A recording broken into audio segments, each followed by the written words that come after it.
attending. We have a great program today regarding blockchain technology.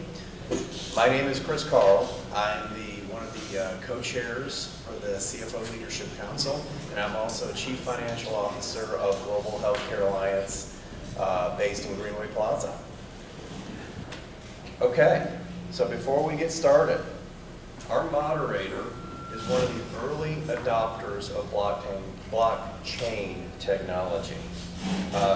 What drove him was his curiosity about the underpinned digital currencies, which ultimately landed him the role at CFO, or at Data Gumbo. I'm sorry, he is the CFO at Data Gumbo. Data Gumbo has been transforming the way businesses interact with one another and ultimately change the world by creating a system that will create transparent and automated contracts. In fact, Data Gumbo was recently named one of the most promising energy and clean technology companies at the Rice Alliance Energy and Clean Technology Venture Forum. Congratulations to them. With all of that said, please join me in welcoming the moderator, Gerald Smith.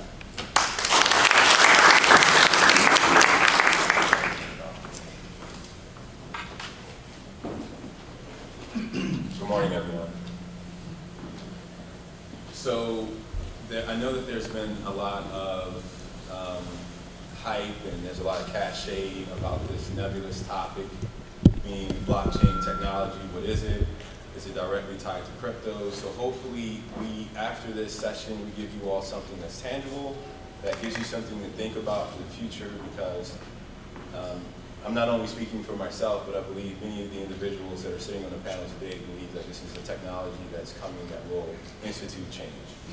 So first, to level set everyone, I wanted to explain the difference between a typical database and a blockchain database.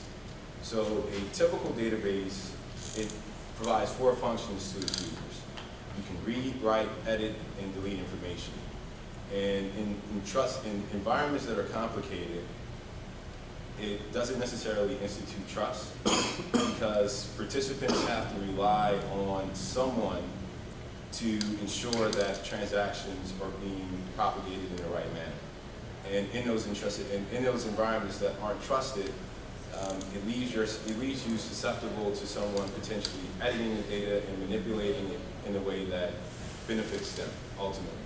So you need a middleman to facilitate these transactions. So enter a decentralized system. You only have 2 options. You can read and you can write data to it. It's immutable, or said another way, it's permanent. So think of an accounting ledger that's permanent when you add transactions to the system. Also, consensus is required, whether it's 50% or 100%, to add new information or new blocks to the chain, hence the term blockchain. Now, it might not necessarily jump out at you, but this basically paves the way to eliminate third parties or middlemen from transactions, and it definitely eases the friction to do business with one another. And it has direct implications on financial services, real estate, any industry that you can think of where you need a third party in order to facilitate trust. This system now acts as that means of trust. So we'll jump into it. I know that there are going to be a lot of questions. We'll take pauses between each section to make sure that everyone is following along. If you feel that you're getting lost, please raise a finger or give me a signal, because I want you all to walk away from this feeling empowered to a sense. So, Tracy, if you can introduce yourself. Sure. I'm Tracy Watts. I'm the Senior Director at RSM in our state level tax practice. I've got 20-something years experience in state level tax, and a big motivator for me is just continuing to update and understand technology as it applies to our clients. I constantly get questions about software and cryptocurrency and services for those softwares and how do taxes apply to all of that. And I think blockchain is one of those things that will ease a lot of the inefficiencies and the tax burdens. So something that I constantly keep on my toes because I know clients are asking questions about it. So I'm happy to be here today. Good morning, everyone. My name is Vladimir Kolat. Everybody can hear me okay? I'm a CEO and co-founder of a company called Serenity. We're a technology consulting company. We've been fortunate to have some great clients over the 10+ years, and what we really do is streamline operations for companies. So a lot of our companies have need to streamline their supply chains, their distribution logistics, and really you leverage new technology. So what we often do is build new solutions for them, as well as provide technology talent. We constantly get asked about blockchain simply because it impacts our customers. It's, and obviously technology is fairly overhyped now. We consult our clients with helping them think through how the blockchain could essentially impact their business models. Quite the introduction. Hey. My name is Garrett Minks, and I am an analyst at Alpha Block Capital. My background is in computer science. I worked at a reservoir simulation software company, doing physics and mathematics for oil and gas reservoirs. But I got really excited about the blockchain. So excited, in fact, that I'm writing a book about building distributed applications, or basically software that runs on blockchains rather than traditional cloud databases like Amazon Web Services, those kind of things. I'm Jay Larry. I'm an attorney at Bracewell. There we go. I do a lot of work in the upstream and midstream M&A spaces. I've been doing some work with blank check companies as of late, and I do SEC compliance and corporate governance. I kind of happened upon blockchain. I started doing some work with a client who's involved in the industry, and from there started doing more research and attending industry events. So I'm very glad to be here. I'm hoping to serve as the bridge between this new exciting technology that's very rapidly evolving and the sometimes nebulous legal world. So Awesome.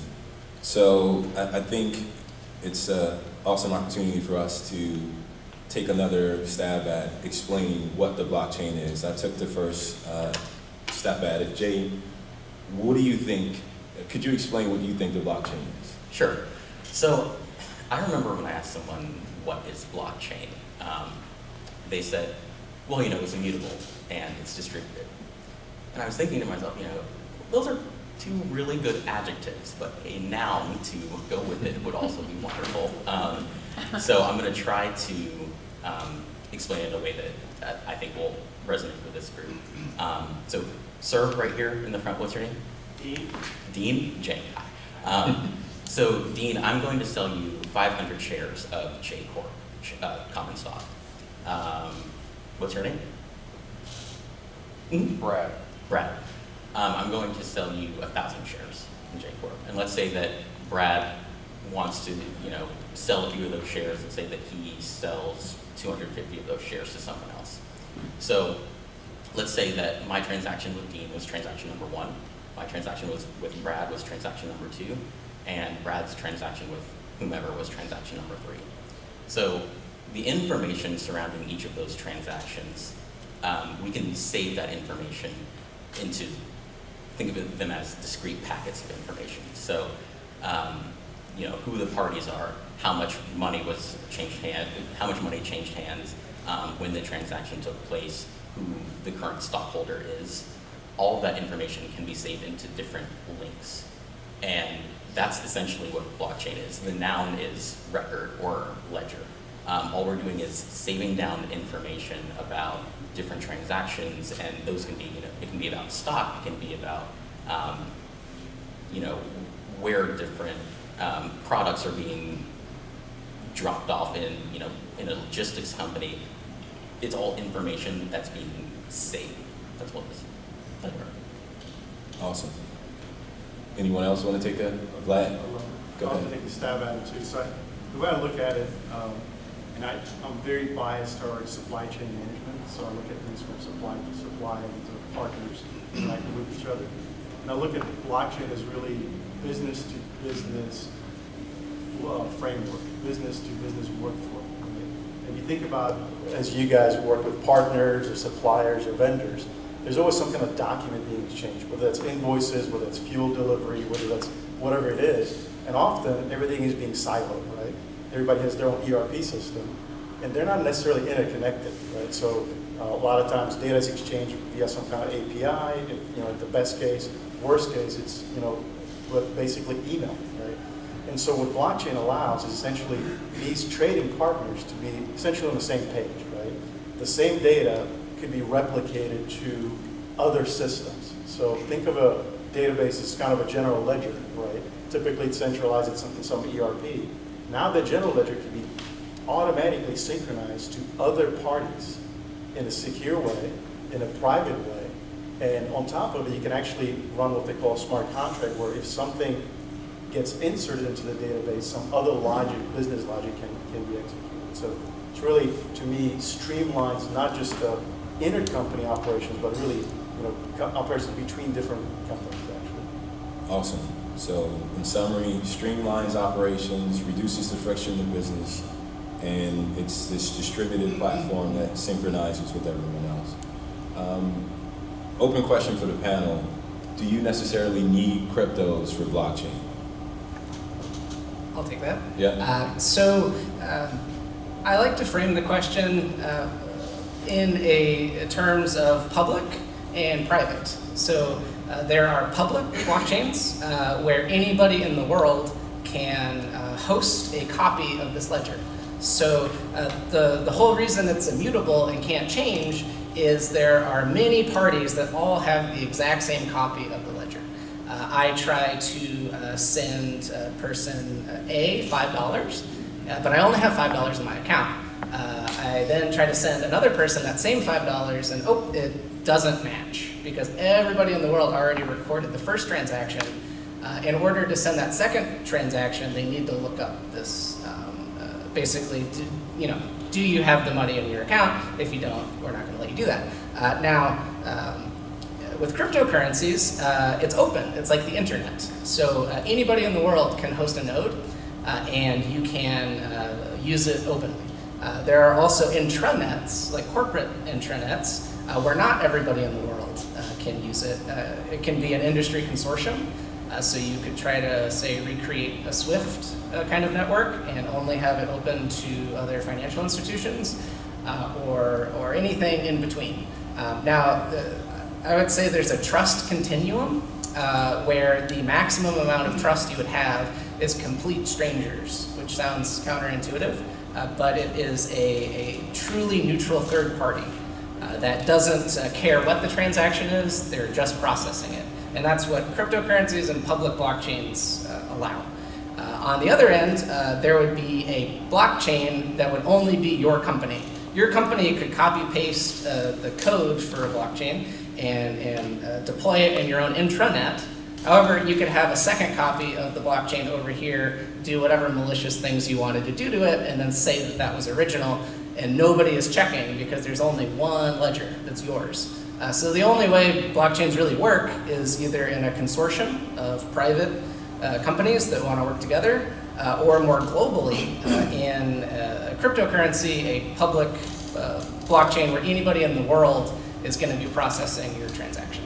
There's sort of a continuum, I would say, between cryptocurrencies and corporate intranets. Awesome. So I'll take a second to pause to see if there's any questions from the audience at this point before we go on to the next topic. Any questions? Don't be bashful. There we go. Yes. I'll go back to Jay's first example, which was the stock trading. Typically, that data for all that would have been housed only in one centralized location. Right. So how does that transfer over to a blockchain environment? Yeah, so Delaware, I don't know how familiar you are with corporate law, but Delaware is like the Beyonce of corporate law. Everyone loves Delaware corporate law, and it serves as kind of the standard for a lot of other jurisdictions. So Delaware has recently, I think it was last year actually, amended their corporate law statute to allow companies to maintain stock ledgers on distributed ledger technology. So I think you're seeing a lot of different states that are kind of experimenting with how they can work blockchain and distributed ledger technology into corporate law and corporate governance, and at the same time the Intercontinental Exchange, which is the parent company of the NYSE, they're also at the same time experimenting to kind of see how records keeping with trading different shares, how that is going to work, and how effective they can be, and how quickly they can kind of keep tab of all the the millions, maybe perhaps billions of trades that go on within a given year. So that is, it's, the law generally tends to lag a little bit behind the technology, but it's being, a lot of people are exploring those options and trying to figure out how, we can make that feasible to make sure that we can make sure that stock ledgers and all these different trades and shares can be recorded in a distributed manner, as opposed to mainly through a depository like DTC. Excuse me, what is your name again, sir? Stephen, thank you for asking the first question, so I owe you a coffee after this. So Stephen, did that answer your question? Were you thinking about more like how does it actually get stored on these distributed ledgers, or more from a legal perspective? Well, actually, it sounds like that analogy that Jay used might not be a good example for old technology versus new technology and how it's actually working. Because in the stock ledger, for example, all of the participants in stock trades wouldn't be able to see all of the information from everybody else's trades, would they? No, they would not. So the distributed portion would be, the company can see, who are the current, if it's time to file their proxy statement, for example, they can look at, okay, who's top 5% beneficial ownership. So the company can see that, and the individual shareholders can also look and verify, this is the number of shares that I currently own. Okay. Awesome. Any other questions? So how different is it from the past? I mean, I just see the difference. In the stock ledger example, or just in general? Yeah, so. It just provides more transparency and also just a clear record of what actually happened. So it just, in essence, it should reduce the number of disputes and how many shares were actually traded, because not only does the company have a copy and a record of the transaction, but you also have one as well. So that's the essence of it, and that's one example, but there are many other manifestations of the blockchain.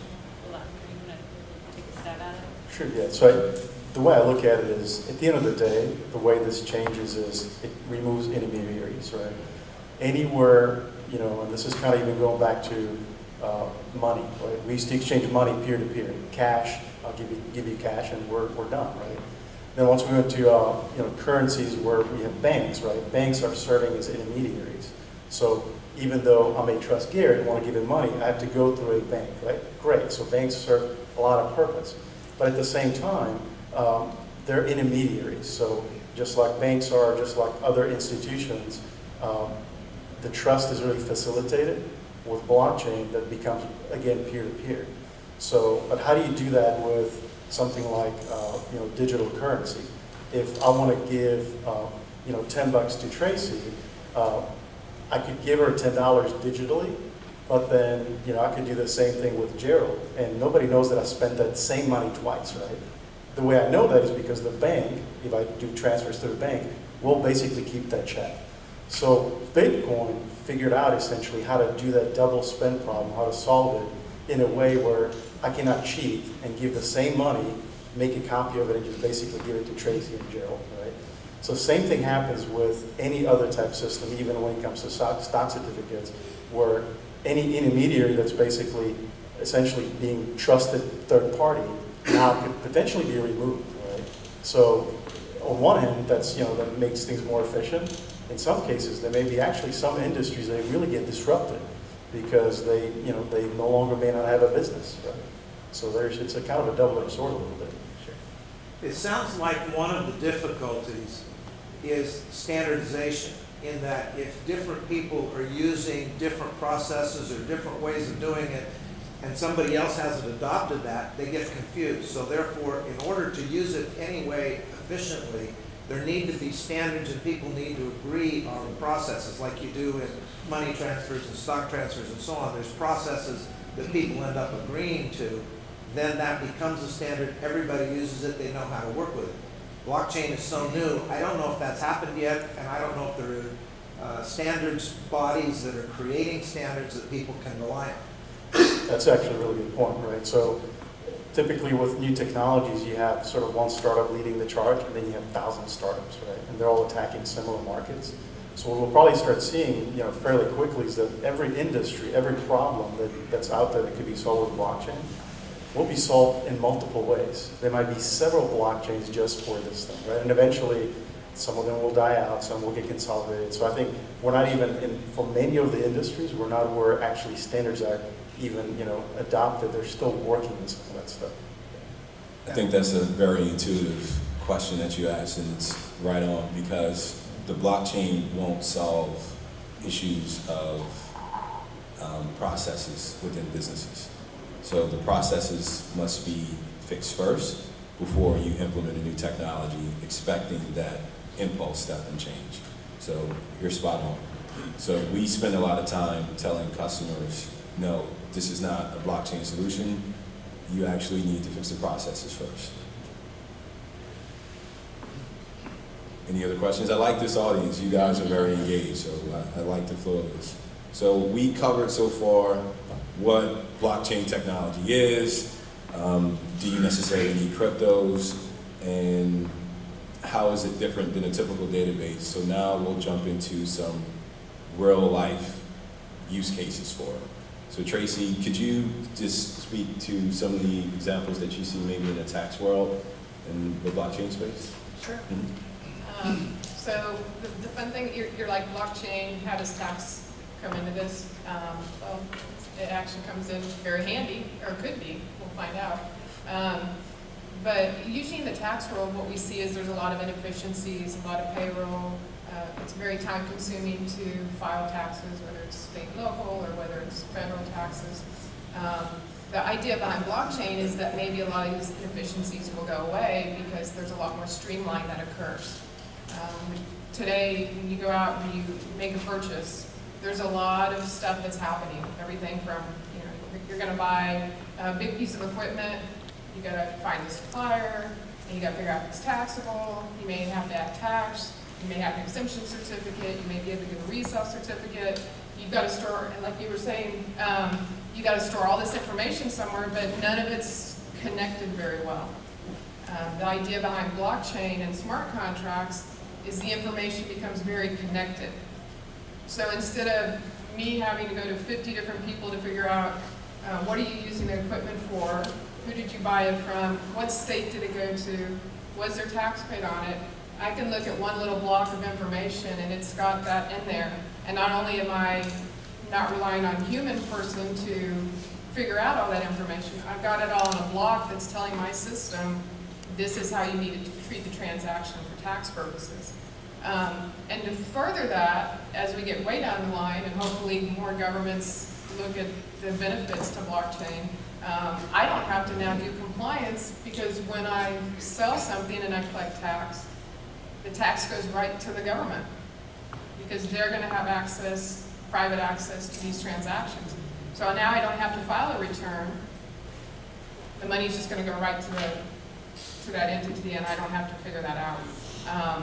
So there's a lot of benefits, and I think one good example is currently there's a case that came through the Supreme Court called Wayfair, South Dakota versus Wayfair, also known as the remote sellers law. A lot of states have put into place economic nexus laws for sales tax purposes. Basically saying, used to be, if you had presence in a state, you were building, inventory, whatever, you had nexus, you were required to file and remit sales and use tax, right? It was never a case that if I ship something somewhere, I'm responsible for that other state's tax. Well, as times changed and technology changed, some states started saying, wait a minute, you're sending a lot of stuff to my state and I'm not getting the tax for it. Your state's getting the tax for it. That doesn't seem right. So they started putting legislation in place that said, hey, you're doing $100,000 of business in my state. I think you really have some kind of economic nexus you need to start collecting my state's tax. Well, Wayfair didn't like that, and so they went to a battle against the state and then eventually the Supreme Court saying, we don't think that's true, we think you have to have a physical presence. The Supreme Court basically came down and said, we're not sure we 100% agree, but we do think times are changing and that economic nexus is real and it could cause you to have to collect tax. Well, 30 other states jumped on the bandwagon and said, hey, we agree, you need to collect our tax. With blockchain, how does that implement with blockchain? Well, if you're now having to collect, you were only collecting one state, now you're collecting 30 state sales taxes, you have to figure out where does title change, who took possession when, is the state sourcing based on destination or origin? Well, with a smart contract and with blockchain, that information is put in there, and you no longer have to have somebody figure out, well, where did I take possession of this? Who took possession of it? Did it come here or there? And which state do I need to pay the tax to? Which one do I need to collect the tax from? So I think there's a lot of real world situations that could really become much more efficient with the use of blockchain. Awesome. And for the CFOs in the room, basically by automating all of these processes, it has direct implications on your back office support. Do you necessarily need all of those people going forward? Garrett, I'm interested to get your perspective on real world implications on the blockchain. Yes. I think a lot of times people are motivated by the fear of loss more than the potential for gain. From a loss standpoint, if you look at the history of Equifax getting breached and Target stealing, everybody's credit card information getting out, that was all a result of a centralized database being a cookie jar, right? This cookie jar attracts hackers because they know if they break into it once, they get all the cookies. So with a decentralized blockchain database, there is no central cookie jar. With all the cookies, they get doled out one cookie at a time. So you can't break the entire system.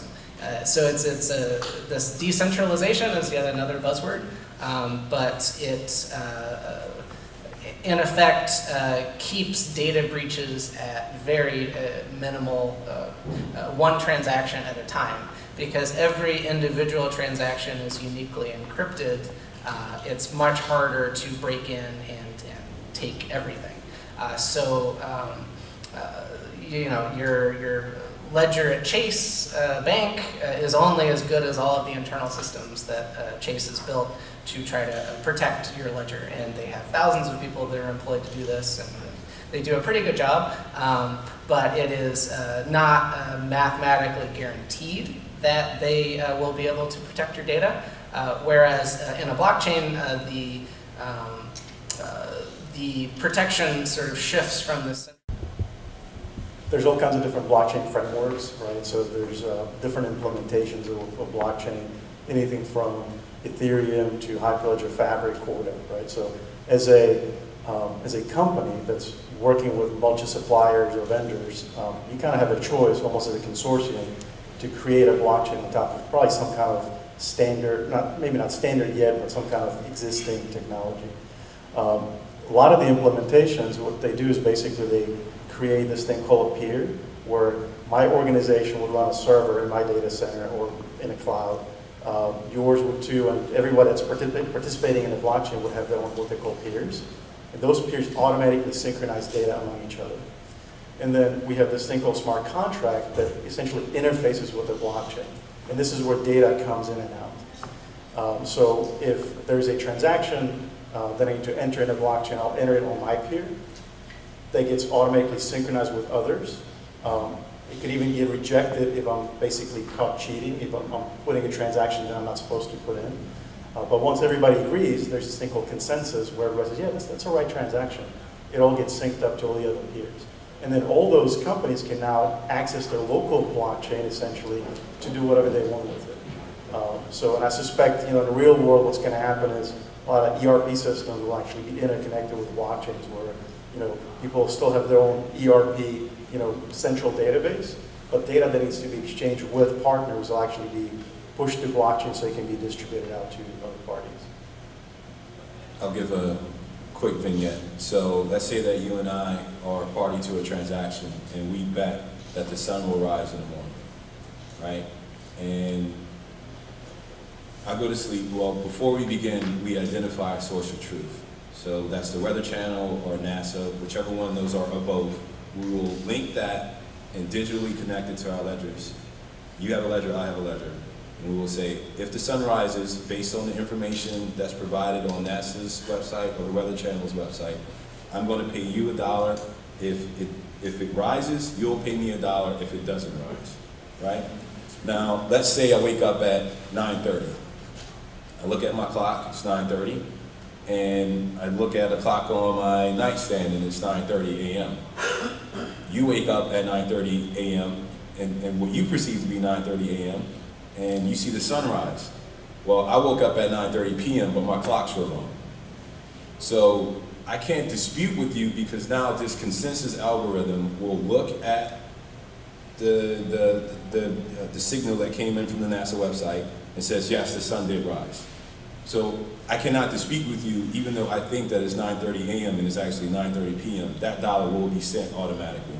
So that's a small example, but you can manifest that in a much larger scale, and it's all tracked in this ledger system. So let's say that I'm wrong and you get paid, and I go back to the system and I see that NASA says that it was paid correctly, the Weather Channel says that it was paid correctly, I just need to fix my time clocks. I think it's a really good example because, if you just have two peers or two entities, it's really hard to write who do you trust. Am I right? Am I right? But imagine you have now hundreds or thousands of these peers running on that blockchain. Exactly. All of a sudden, Gerald is the only one that says, look, it's 9:30 p.m. And everybody says, no, it's not. And so now we all of a sudden have the consensus where, no, it's actually 9:30 a.m. and here's who won that bet. Exactly. So think about what that does from a legal perspective. It could essentially reduce all of the litigation that you have. Automated payments, right? All of the back office support. You might not necessarily need that anymore going forward. I saw another question in the back, or another hand. Yes? Yeah, probably my lack of understanding. So then if you have this data, how do you extract it? Or just extract specific parts of it? And how do you make sure that only the right people are extracting the same information? I can do it, but I'd like to give the others a chance. Yeah. Sure. Yeah, go ahead. Yeah, oh man, public key, private keys, passwords, right? A doesn't send B, or Alice doesn't send Bob money. Random string of letters A sends money to random string of letters B. Everything is encrypted, and only those who have the keys can decrypt the information. So going back to the cookie jar, you could have one master password that decrypts the whole thing, which is kind of how current databases work, or you can break that into many little pieces and give different people different levels of access depending on what keys they have. And the sky is the limit for how much you want to portion that out. You could do, as an example, you have 3 signatures that you disperse to 3 board members, but you're only going to release the funds if 2 out of the 3 board members agree. So 2 out of the 3 board members agree, and the funds are sent. But then if they don't, they're not. You can also give keys even maybe to a bank, something like that, as an arbitrator, and then maybe you have one key, the person you're negotiating with has one key, and then there's an arbitrator that has the 3rd one in the middle, and whoever they side with ends up validating the transaction. So the whole thing basically works on these keys, basically these passwords that partition the data. I'd say one thing I would add to it is there's different kinds of blockchains, right? There's this public blockchain, think of Bitcoin, think of Ethereum. Everybody can participate. There's no restriction. You can be part of the network. And that's not really good for the enterprise because we want to be able to protect our data, right, silo it from the public. So there's these things called consortium or permission blockchains that work very much like a typical ERP would. You have to have a permission to participate. And it's typically a smaller number of people. We would use it for trading partners. So if I have 10, 20, 100 other partners, they might get access to the blockchain and actually can stipulate what they have permission to. And so I might be able to share data among all of them, but maybe some data is only shared with some, and some other data shared only with others. And they have access to read and write typically, but even that can be permission. And I'll build on that a little bit. So just think of a blockchain as a large data warehouse. So if you are hosting that data warehouse or that node or that ledger, and you have the security keys in order to access it, then you can go back to the initial transaction from when that blockchain was developed, and you can download and pull information off of it if you're given the correct access to do so. Does that make sense? Yeah, that makes sense. But then at the end of the day, you still assume that person is the right person. Right, so you, as the administrator, Different security issues. right, as the administrator, you have to make sure who has access to the keys to access the information. Okay. I have a question. There's no length limitation or size limitation on the blockchains? Theoretically, no. It depends on what type of blockchain you're using. So with Bitcoin, for instance, it's a continuous stream, and that's the reason why there's so much computing power, because it's running an algorithm that basically tests from the beginning, from the first transaction, the first Bitcoin, all the way to where we are right now. In some private blockchain scenarios, you can actually cut off a chain and create a new one. And you can do as many as you want. And you can also host it in the cloud, and the cloud is virtually infinite. But I think from a practical purpose, I wouldn't use it as a database. I would really use it as a ledger, right? So you don't want to stuff that as data in there. So a lot of times companies just stuff the metadata in a blockchain or proof of a document, not the actual document, for example. Yep. And you can also store this. You can store a fingerprint of your private blockchain in a public blockchain as well, which allows it to scale a lot better. So even if the level of trust in the consortium isn't enough, the level of trust in the entire world is pretty high. So rather than bloating, basically filling these public blockchains with all of this information, you would just take a little fingerprint at regular intervals, post that fingerprint to a public blockchain, which doesn't take up a lot of space. You could even do it to Bitcoin. You can publish actual data into a Bitcoin blockchain if you wanted to. So that way they can kind of work together, just depending on the level of trust that you want in the system. There are a couple of new blockchain attempts that are coming out, and some that already exist that are cloud-based, that allow you to store information infinitely as you would pictures on your phone. So those technologies are here. I was actually speaking with a VC about it yesterday. All right, great. So we're going to move on to the next topic, which is, and we touched on this a little bit, but can you all, Vlad, can you speak to a day-to-day impact to how this could affect some of the CFOs in the room?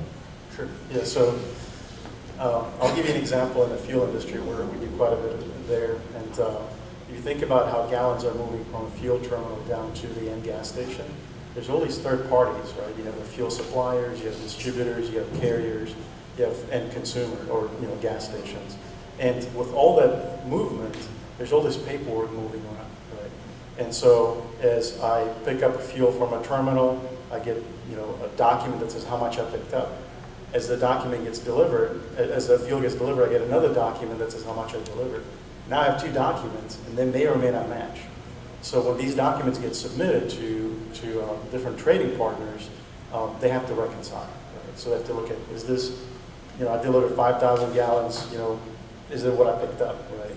So there's a lot of money being spent in all kinds of industries, including fuel, on reconciliation. And if everybody participated in the blockchain, then we actually may not need that because everybody knows what the truth is, how much was delivered in this example. So I think the real world is, if you have a complicated supply chain, if you have multiple parties, if you have vendors, suppliers, you could choose to get some data to share on the blockchain, and then you may not have reconciliation. You may not need to do an audit because all of that stuff is in the ledger. What would the process be like? You explained the process of how it is today. What would the process be like if we had the blockchain? Take us through that. Oh yeah, that that's a really good example or question. So As fuel, and I'll do the fuel example that I just did. As fuel is being picked up from a fuel terminal, there's a record that basically is generated that tells me what kind of commodity, what kind of fuel, and how much. That information we put in the blockchain. Right? As the fuel gets delivered to the gas station, I already know how much I picked up, right? So I have another record that basically says how much was delivered. Those two documents are typically sent to whoever sells me the fuel, and they have to verify what they are. But now, because it's in a blockchain, one, they get it automatically, right? There's no need for them to, sometimes these guys fax these documents, so it's kind of ridiculous. So that it gets there automatically. But also what I could do, which is really interesting, is I could execute this thing called smart contract where I could actually use a device, and this is kind of starts getting into IoT space. I don't know if you guys are kind of familiar with that, but a device could tell me at a gas station how much was delivered. So I don't have to have a driver say, well, I delivered 5,000 gallons. That device tells me that, puts it in a blockchain. So all of a sudden there's no human sort of interaction when it comes to data entry. And that's where kind of the blockchain coupling with these real world data coming to us could actually be very interesting because we just remove human errors. Somebody fat fingering on a mobile app that how much I delivered. So, kind of thing. Yes. So on that example, I guess I'm still struggling with the reconciliation process. Now, to me, what you set up something that automatically measures it, takes the human element out of it, that's different from blockchain. That's technology I mean, you could do that and they wouldn't have to have a piece of paper. Yep. It would automatically generate and there's no more reconciliation. Yeah, you can, so all of this you can do without blockchain, right? Exactly. But what that means is you have to integrate different systems together. So if you and I have to exchange data, we would integrate our ERP systems essentially, right? Your system that tells you how much was delivered versus mine, so I can actually invoice a customer. Now multiply that by tens or hundreds of parties. I have to integrate with 100 different parties. And they may have different protocols, they may have integrate different ways. So it's really, we could do this today with everybody have their own cloud-based systems and we just integrate with one another. But that integration is difficult, it's cumbersome. It's expensive. It's expensive, often fails. So this really kind of gets everybody on an almost same protocol, right? It's really almost like a standard. Everybody now knows how to communicate the same way. And so we don't have to kind of get our IT guys involved, like, oh, how do you want to integrate? I don't know, let's, takes effort, time, and money. So that's one of those components that's really getting removed, right? Theoretically, it can be done, but it hasn't been done. And the reason why it hasn't been done is for many of the reasons that Vladimir just explained. It's expensive, it's time consuming, you're going to spend a lot of money, where a blockchain is a very lightweight and elegant solution. If you do it with a cloud-based platform, that will now institute that trust to facilitate those transactions. And you can do it on a more complex manner with a number of parties instead of just me to you. I can run a transaction with joint interest billing with everyone who's in the room and do it automatically. So just think about what that does to your day sale outstanding. So again, we're talking to companies that have DSOs of 75 to 90 days when they're delivering frac sand. We could essentially reduce that to zero. Think about what that does from a working capital perspective. Think about what that does with your banking relationships, your interest payments, everything, your balance sheets, being able to capture that accurately. That's where this thing is going. That's true if I'm on the receiving end, if I'm paying end, I'm paying faster, and it's the other side. And one of the concerns that I mean, we're going this way. Yeah. There's no question that we're going to go this way. It's a question of how fast it gets implemented and how fast it gets utilized. Tracy, your example of not having to file a tax return because the information's all going to the tax authorities anyway, works when we get to 100%. Right. It doesn't work at even 99% because the IRS wants, or the governments or whoever, want to make sure that they're picking up all of the pieces. And so then now I've got two systems. I've got blockchain reporting some transactions and other transactions that aren't on blockchain. So now I've got two reporting systems. That's more expensive, more cumbersome. And so it only works to the extent that it's beneficial to me to be using the blockchain at that particular time. And I'm interested in seeing where are the places that this is happening first and fastest, Because it will roll out, it will happen.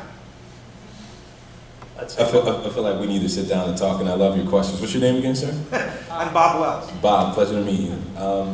So interestingly enough, operators are actually approaching us about facilitating these payments faster, especially in oilfield services, because it differentiates them. They have the ability to pick out the team, the management teams, or the service companies that they actually want to work on their projects, because instead of getting paid in 60 to 90 days, we can guarantee that we will pay you in 30 days no matter what.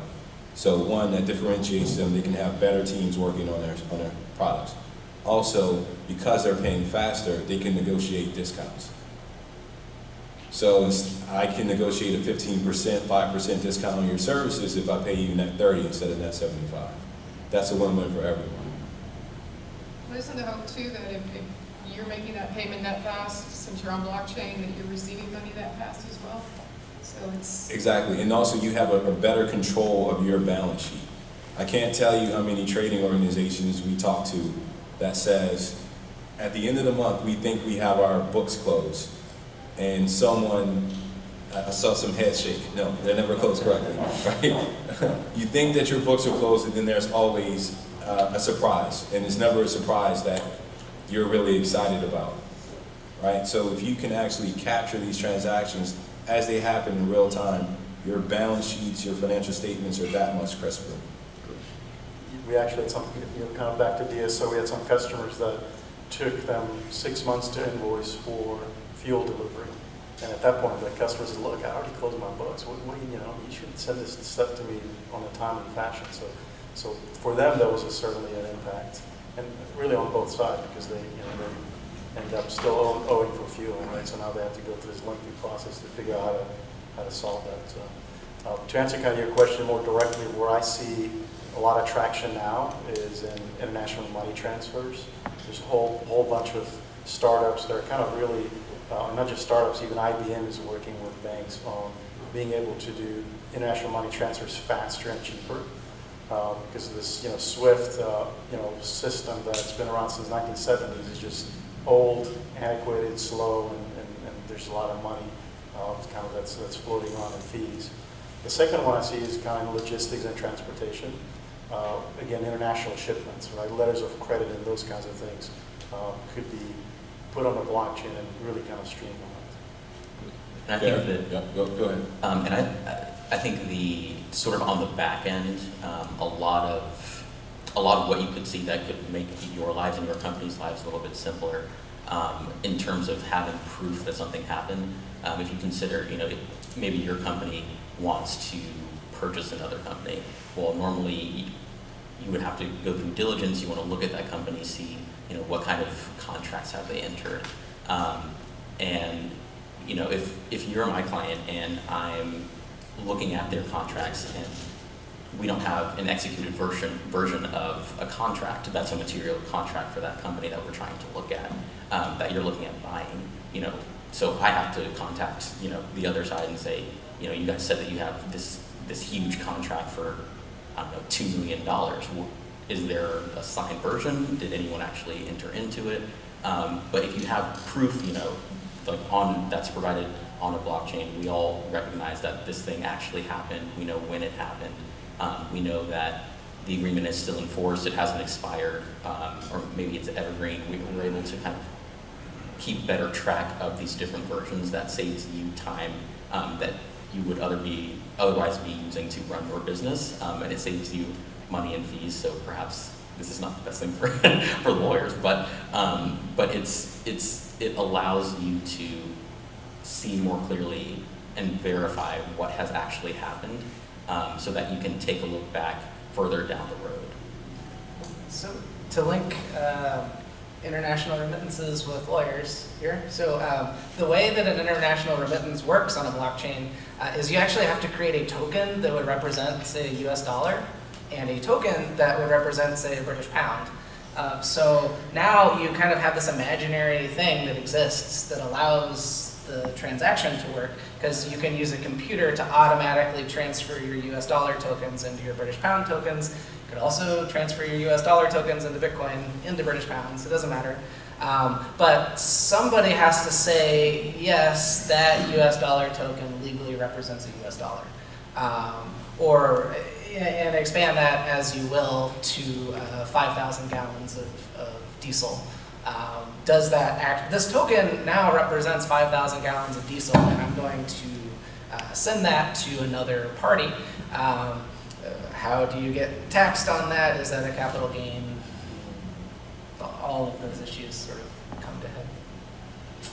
So we've talked a lot about just the bright side of things, the future implications, how it can streamline your business processes, reduce friction of transactions, but I think we would be remiss if we didn't talk about pitfalls and some of the issues that you should be aware of before thinking that you want to jump into a full blockchain implementation. So I'll open it up to the panel to discuss what are some of the things everyone should be aware of before just jumping directly into a blockchain or crypto implementation. I'd say one thing is there's just a ton of hype in the whole industry. So there's a lot of excitement, there's a lot of potential, but it's so new, right? If you look at Bitcoin itself, it's only about 10 years old. If you look at some other frameworks like Ethereum or Hyperledger, they're 3 years old, right? So a lot of this technology is fairly new.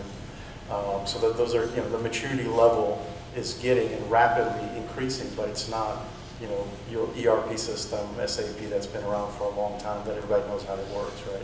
So I think, one sort of pitfall is just it's a fairly, nascent technology.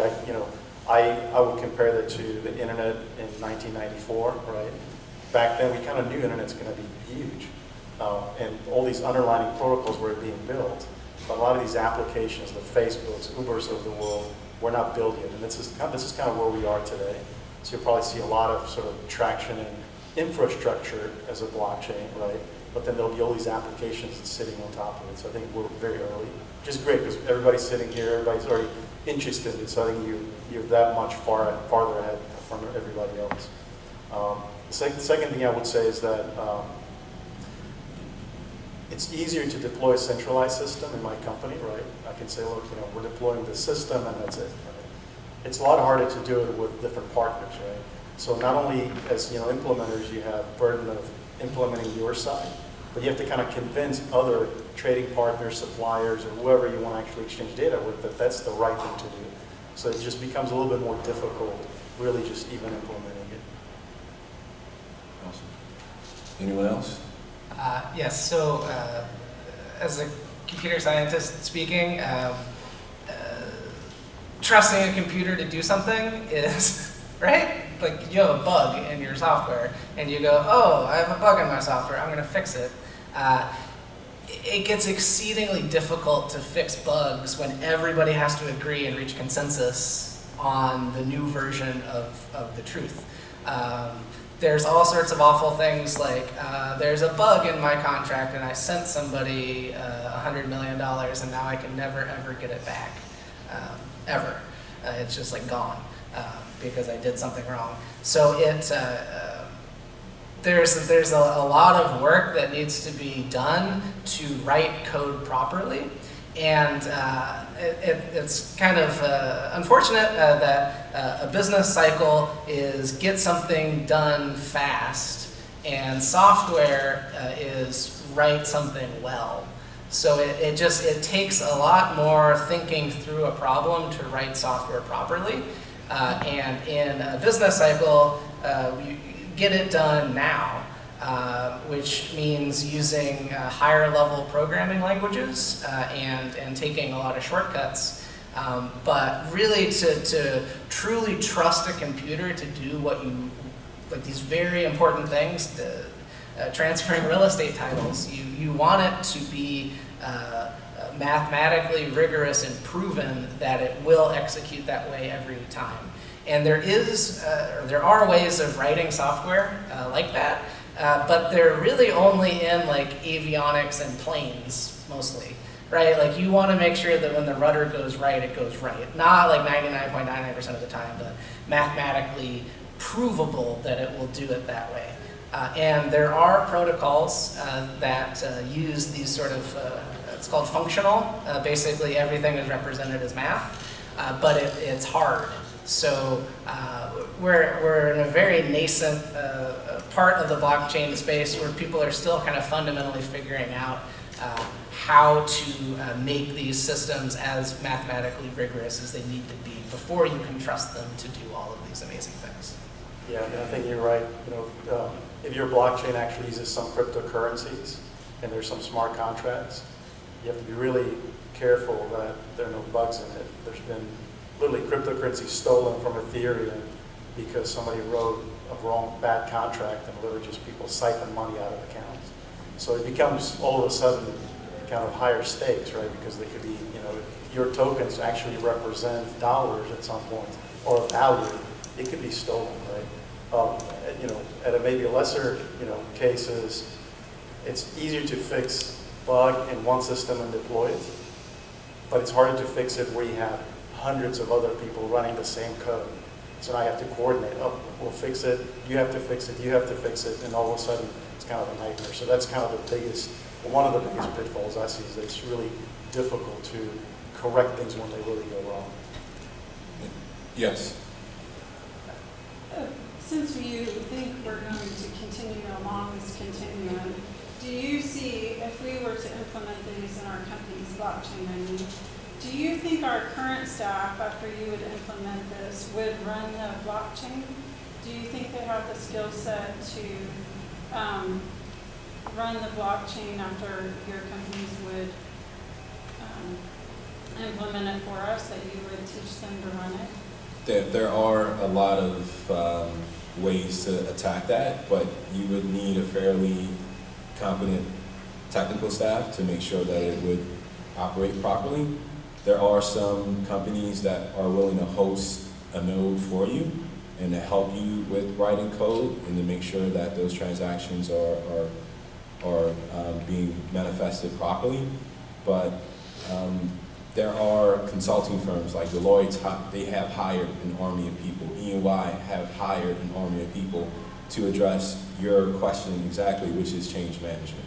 So there's going to be change management involved, and also just building upon the points of some of the pitfalls, I wouldn't go after tackling your biggest issue in a company first. I would identify some low-hanging fruit that you can address fairly easily, and I would also talk to parties that have a solution in place and not necessarily a white paper that they're trying to push on you to, take over the world. So look for something that exists, low-hanging fruit, may need some change management involved. Question in the back? Well, going off of what she's asking, I was just wondering, what are the steps that you need to take to position yourself as far as infrastructure, technology-wise, how does our current... Do you all want to tackle it? Or anyone? Yeah, I could tackle it. Okay, go ahead. So before we talk about the technology itself, I definitely want to address that. I would even look at the use case first, kind of like what Geraldine said. What's the use case that makes the most sense and actually gives me some kind of ROI, right? Because at the end of the day, it's just tech for tech's sake. It doesn't make any sense. So I would first really look at, what are we doing efficiently that we can actually adjust, especially when it comes to interacting with other parties. And then minimize the use case, create kind of this minimum viable product and start with something like proof of concept. Hey guys, let's just exchange some simple data that we all exchange already today, and let's put that on the blockchain. And then, as Gerald mentioned, there's really not enough experts in this just yet, right? Universities are starting to teach blockchain courses. There's all kinds of sort of information now, so I think eventually there's going to be enough IT professionals to do this. Today they're not. So I would essentially hire someone that has the expertise, right? Deloitte's really awesome at this. IBM's really good at this. And all these big firms are actually have blockchain experts. So let them guide you and let them figure out, look, we have these systems and there's this blockchain. How do we interconnect it together? And what do we need in order to operate it? And who's going to maintain everything? Who's going to write the code? So I would probably seek out help because it's pretty in some cases, can be very complicated technology to implement.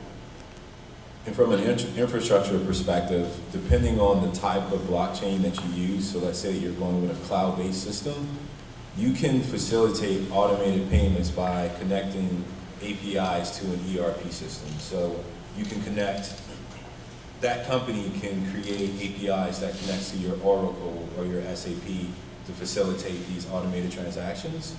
But again, I would identify low-hanging fruit that you can get a quick win from. So small wins, and then build up from there, and look for products that actually exist. And I think that's a key point. You're not going to replace an ERP, right? No. You're just probably going to connect a bunch of ERPs together, and where blockchain is kind of that hub among all of them. That's really probably how most people end up using it. So we have a few more minutes. I want to give Tracy and Jay an opportunity to talk about a little bit more about the tax implications and also some of the legal implications of blockchain technology. Sure. So it really depends on the industry that we're talking about. If you're thinking more along the lines of, you know, financial markets and financial institutions, a lot of different financial institutions, you know, JP Morgan Chase, BNY Mellon, you know, UBS, and I think Deutsche, are all looking at blockchain and trying to figure out how to work it into their current systems. I think I hear a lot of speculation that, you know, cryptocurrencies are going to come and completely upend financial markets. I think that's a little bit of a utopian view, but I think it's much more likely that a lot of different financial institutions are going to try to start integrating this technology into what they're currently doing, be that through new financial products. Some will try to make, as Vladimir was saying earlier, make global payments a little bit easier, or some of them are also tracking trading of shares. A lot of them do that.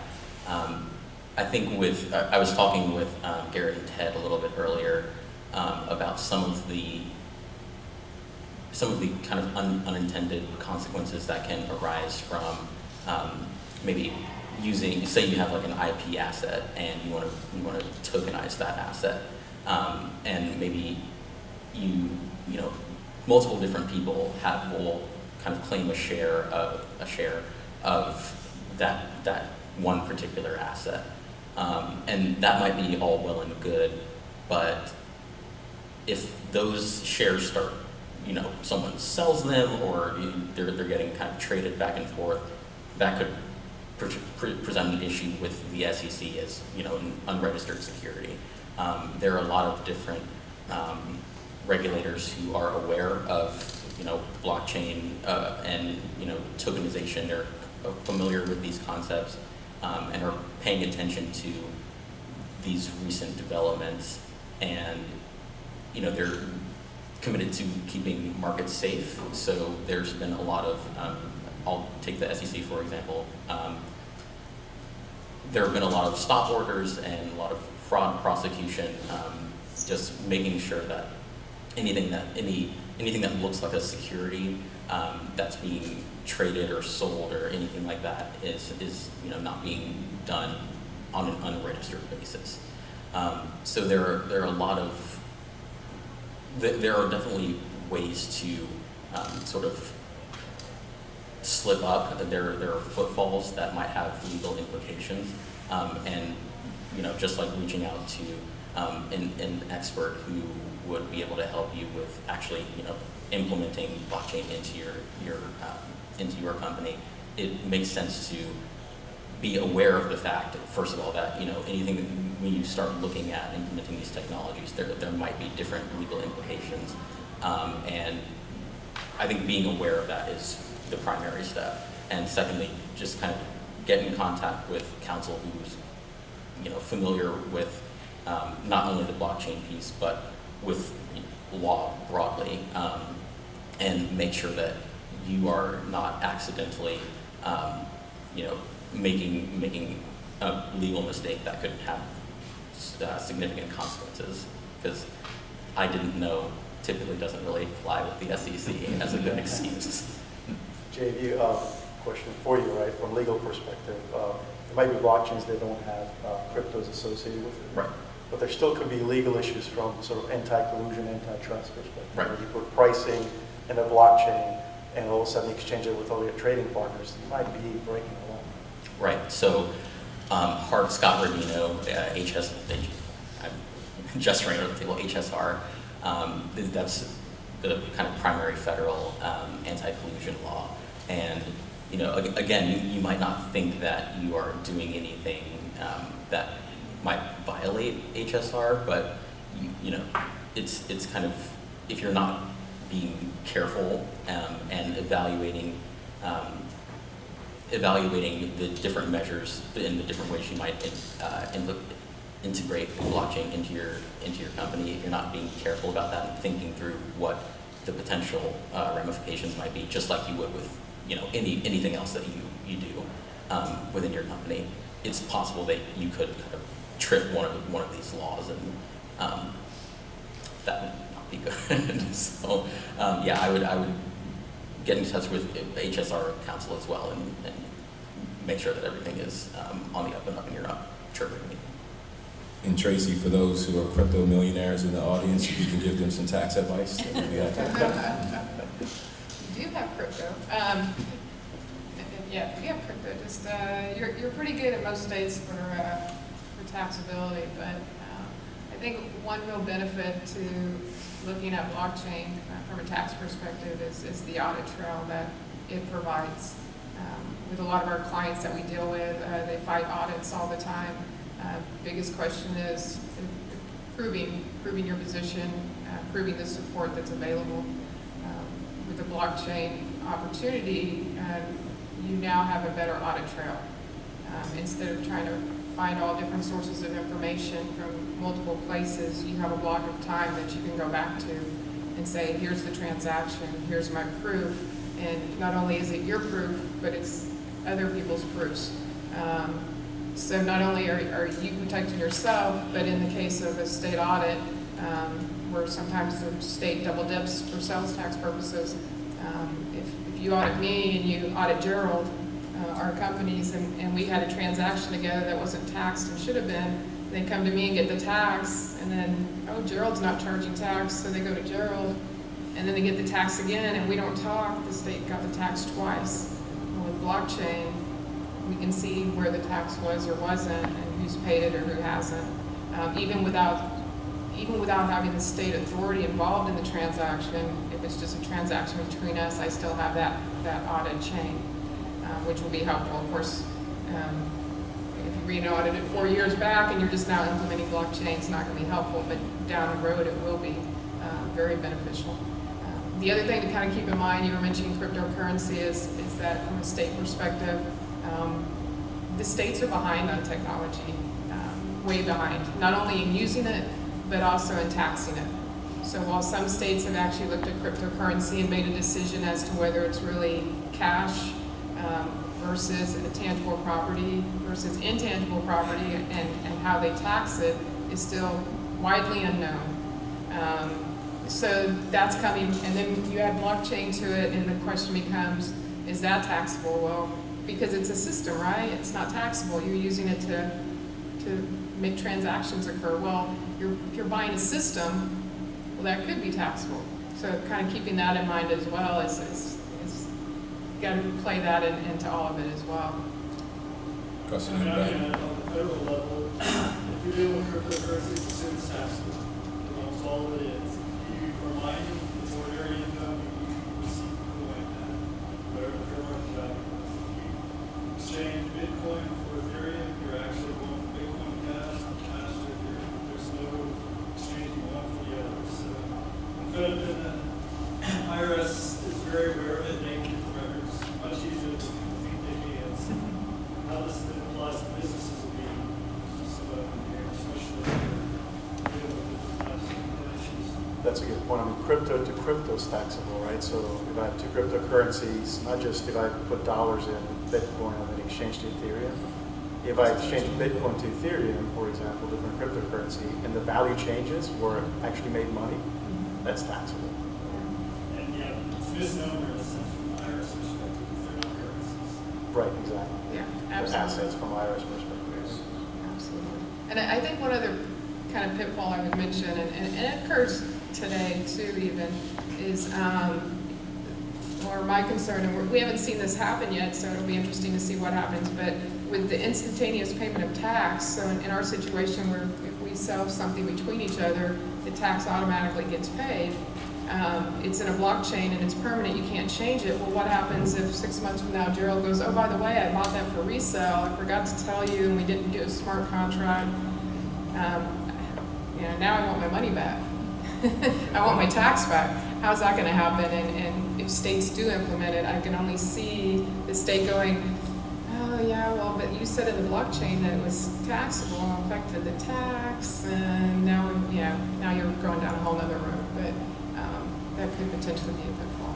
It's interesting because you're talking about state taxes, and I'm suddenly finding myself thinking about federal income taxes, where it's a graduated rate based on your total, not based on an individual transaction. That could change the whole dynamic of federal taxation. Absolutely. So I think we're just about out of time for the panelist discussion, and we're going to open it up for Q&A. If you all had any other questions that's been nagging you since we've been speaking up here. Gerald, I've got one. Yes. Are any of the panelists familiar with WorldX's Open Invoice? It's an application that companies use to make you submit their invoices through a third-party application. Is anybody in here familiar with Open Invoice? Heard it used, yes. Okay. Well, if you're not familiar with it, I'm slightly familiar with it, but I'm well, there's multiple companies, like my company, small company. We have 8 customers that require us to submit invoices through Open Invoice. And obviously, these companies, all of their suppliers submit through Open Invoice. It's a cloud-based system. I assume it's a centralized database in the cloud under WorldX. Could it be a good candidate for blockchain where you could add the oil company's bank account to the system, add the supplier's bank account to the system, so that if you went through all of the steps required and you got consensus, that the payment would transfer automatically? And my real question is can that happen now and under a centralized database, or could that only happen under a blockchain system? yes, yes, and yes. So it's a good candidate for blockchain. Can you do it with an ERP system or several ERP systems? Yes, but because you're doing it in a centralized database, I would be hesitant to do that because again, it opens you up to manipulation of the data and not a clear way of seeing in a transparent manner who did what at what time. So the blockchain element to it just gives you that added clarity as to when the transaction was pulled, what invoice was it tied to, and you can actually take that invoice and tie it to a block that also includes the payment terms associated with it too. So, yes. Yeah, To answer your somebody questions. could connect the Open Invoice to the blockchain, right? So while everybody's still sending invoices traditional way, as an intermediary step, send that stuff to the blockchain and have smart contracts execute the payments, right? Exactly. Eventually, they can bypass Open Invoices and work with the blockchain directly, but there probably has to be some kind of transition, some kind of a phased rollout. Yeah. That could be a way to do it. We see invoices as being something that's a thing of the past in the very near future. Well, Open Invoice, you have to enter all of the data that's on the invoice into their system under their protocol. And you also have to send attach a paper copy of your invoice. If you could tie that system to your ERP system, then you could skip at least two of those steps. Exactly. And I guess the security issue is the part that would prevent us from doing it now under just a basic centralized database on the cloud. Mhm. So, okay. But a blockchain solution would help you to, mitigate some of those steps or eliminate some of those steps and provide extra security.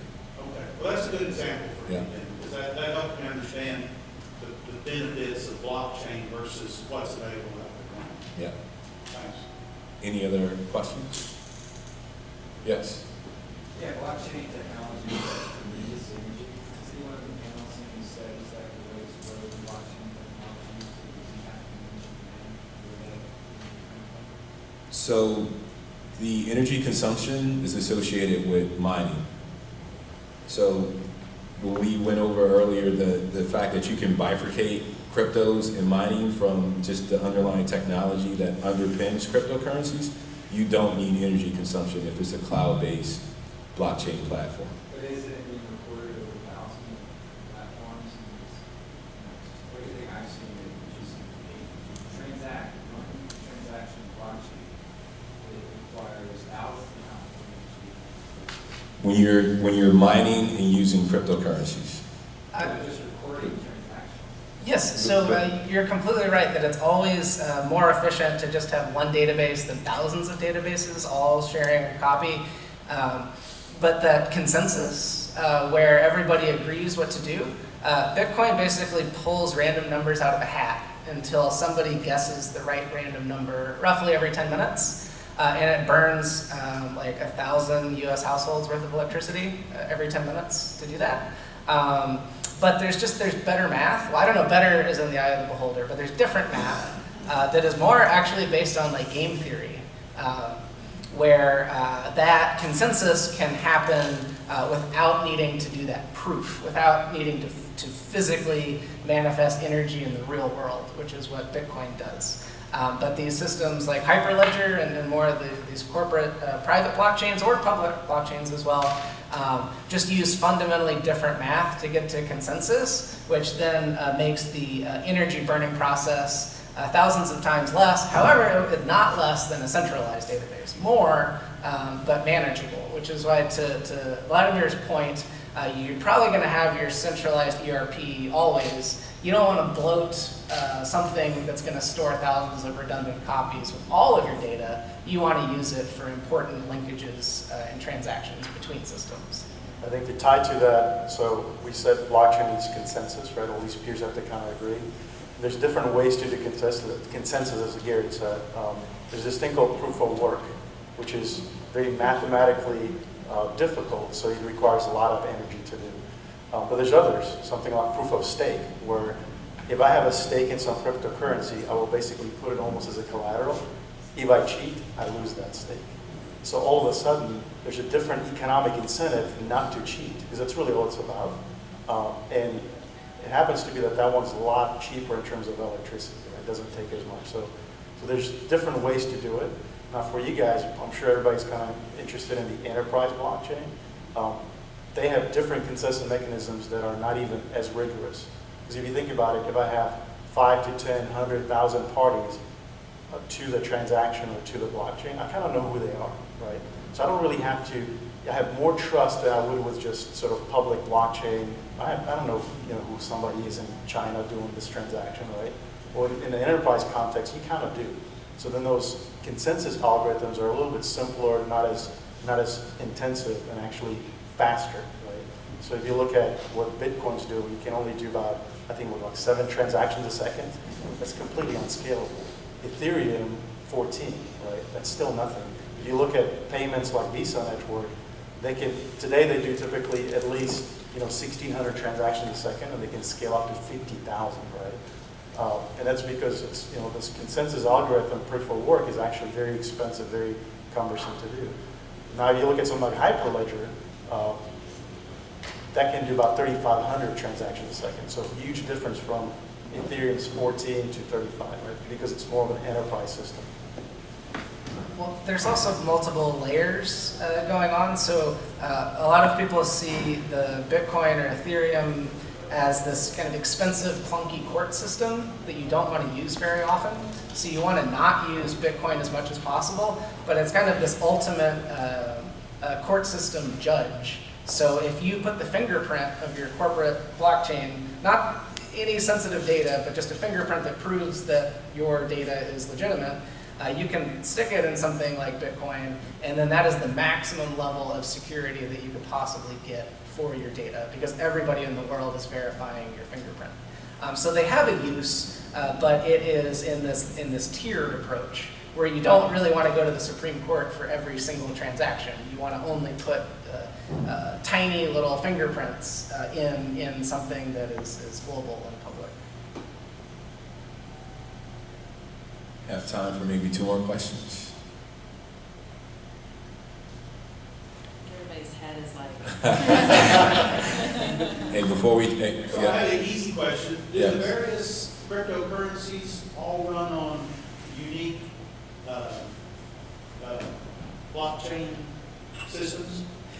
yes. Yes, they're all competing protocols. So nobody knows who the winner will be, or winners, but they all, so Bitcoin has chosen this very energy intensive approach.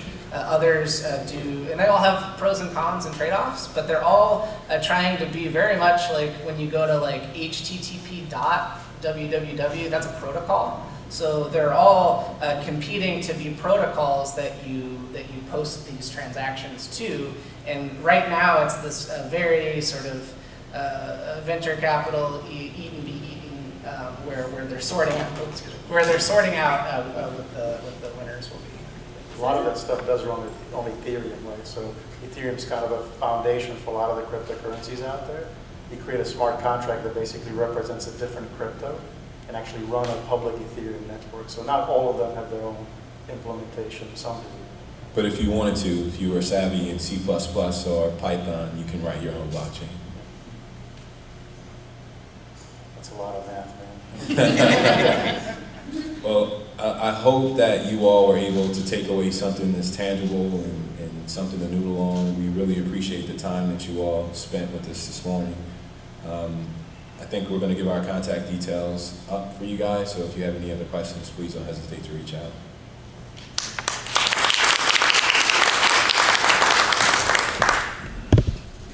It's on.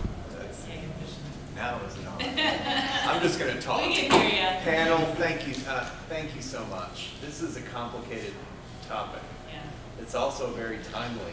So timely that I just received an email about deploying blockchain with confidence. That was my last email that I just got. So thank you again. It was very interesting. I think judging by the questions, there's a lot of interest in learning more about blockchain. Everyone, y'all are going to receive an email. There'll be 6 questions.